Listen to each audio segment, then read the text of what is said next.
यह भारत का वो कुंड है जहां भगवान परशुराम ने अपनी मां की हत्या करने के बाद अपने हाथ से चिपकी हुई कुल्हाड़ी से मुक्ति पाई थी।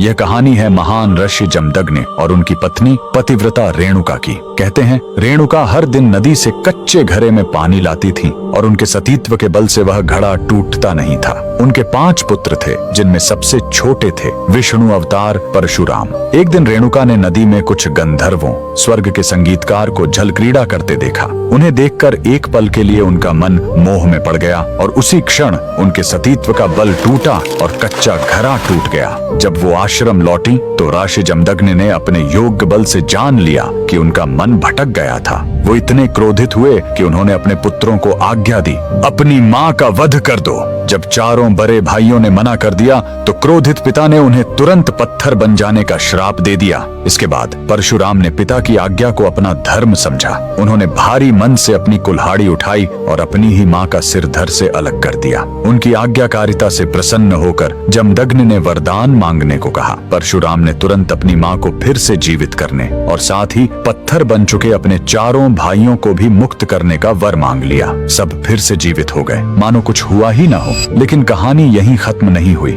मातृ हत्या का पाप उस कुल्हाड़ी पर एक दाग की तरह चिपक गया और वो उनके हाथ से अलग ही नहीं हो रही थी। उस पाप से मुक्ति पाने के लिए वह दर दर भटकते रहे, लेकिन कोई भी तीर्थ उस कुल्हाड़ी को छुड़ा नहीं सका। अंत में वह पहुंचे पूर्वी हिमालय की लोहित नदी के किनारे और जैसे ही उन्होंने इस कुंड के जल को छुआ, चमत्कार हुआ। कुल्हाड़ी अपने आप उनके हाथ से छूट गई। यही पवित्र स्थान आज अरुणाचल प्रदेश में परशुराम कुंड के नाम से जाना जाता है। आज भी हर साल मकर संक्रांति पर हजारों श्रद्धालु यहाँ इस विश्वास के साथ डुबकी लगाने आते हैं कि यह कुंड उनके सारे पापों को धो डालता है, ठीक वैसे ही जैसे इसने स्वयं भगवान परशुराम को पाप मुक्त किया था। भगवान परशुराम को दिल से मानने वाले सभी भक्त कमेंट्स में जय परशुराम जरूर लिखें।